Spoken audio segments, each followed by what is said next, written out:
একটা সময় পৃথিবীতে এমন একজন মানুষ খুঁজে পাওয়া খুবই কঠিন ছিল, যার হাতে নোকিয়া ফোন ছিল না। নোকিয়া শুধু একটা কোম্পানি ছিল না, এটা ছিল মোবাইল দুনিয়ার একটা বস। কিন্তু প্রশ্ন হলো, যে মোবাইল একসময় পুরো মার্কেট শাসন করত, সেই নোকিয়া হঠাৎ কোথায় হারিয়ে গেল? কিভাবে তারা শুরু করেছিল এবং কি ভুলের কারণে তারা পতনের মুখে পড়ে? আজ আমরা জানবো নোকিয়ার উত্থান ও পতনের পুরো গল্প। চলুন শুরুর গল্প জানি। নোকিয়ার শুরু হয় 1865 সালে ফিনল্যান্ডের একটি ছোট শহরে। তখন এটা কোনো মোবাইল কোম্পানি ছিল না। একজন প্রকৌশলী কাগজ বানানো দিয়ে এই যাত্রা শুরু করে। পরে ধীরে ধীরে তারা কাগজ, কেবল, রাবার এসব বানানোর ব্যবসায় আর ঢুকে পড়ে। অনেক বছর পর নোকিয়া প্রযুক্তির জগতে আসে, আর সেখান থেকে শুরু হয় তাদের মোবাইল এম্পায়ার গড়ার যাত্রা। তারপর নোকিয়া 90-এর দশকে মোবাইল ফোন তৈরি শুরু করে। তাদের ফোন ছিল সহজ, টেকসই এবং নির্ভরযোগ্য। মানুষ নোকিয়ার ফোন কিনত কারণ এটা দীর্ঘদিন ধরে চলত। ধীরে ধীরে নোকিয়া পুরো পৃথিবীতে জনপ্রিয় হয়ে ওঠে। একসময় মোবাইল মানেই ছিল নোকিয়া।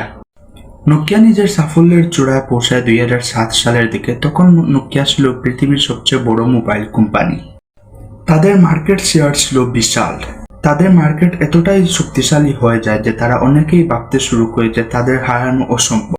ঠিক তখনই প্রযুক্তির জগতে আসে এক বড় পরিবর্তন। বড় পরিবর্তনের শুরু হয় 2007 সালে অ্যাপেল তাদের প্রথম আইফোন বাজারে আনে। এটা শুধু একটা নতুন ফোন ছিল না, এটা মোবাইল ইন্ডাস্ট্রি বদলে দেয়। টাচ স্ক্রিন, স্মার্ট ক্যামেরা সবকিছুই বদলে যাচ্ছিল। কিন্তু নোকিয়া এই পরিবর্তনের গুরুত্ব বুঝতে পারেনি। তারা ভেবেছিল তাদের পুরনো সিস্টেমই যথেষ্ট। এটাই ছিল তাদের সবচেয়ে বড় ভুল। তারপর শুরু হয় ভুল সিদ্ধান্ত। নোকিয়া তখনও তাদের পুরনো সিস্টেম এবং সফটওয়্যার নিয়ে পড়েছিল। অন্যদিকে গুগল অ্যান্ড্রয়েড নিয়ে আসে এবং অ্যান্ড্রয়েড দ্রুত জনপ্রিয় হয়ে ওঠে। অনেক কোম্পানি নতুন প্রযুক্তির সঙ্গে নিজেকে মানিয়ে নেয়, কিন্তু নোকিয়া সিদ্ধান্ত নিতে দেরি করে। আর প্রযুক্তির দুনিয়ায় দেরি মানেই পিছিয়ে পড়া। অতিরিক্ত অহংকারের মূল্য। অনেক বিশ্লেষক মনে করেন নোকিয়ার অতিরিক্ত আত্মবিশ্বাস ছিল। তারা ভাবত তাদের মার্কেট পোটেনশিয়াল এত বেশি শক্তিশালী যে কেউ তাদেরকে হারাতে পারবে না। কিন্তু বিজনেসের জগতে যেদিন তুমি এটা ভাবতে শুরু করো যে কেউ তোমাকে হারাতে পারে না, সেদিন থেকেই তোমার পতন শুরু হয়।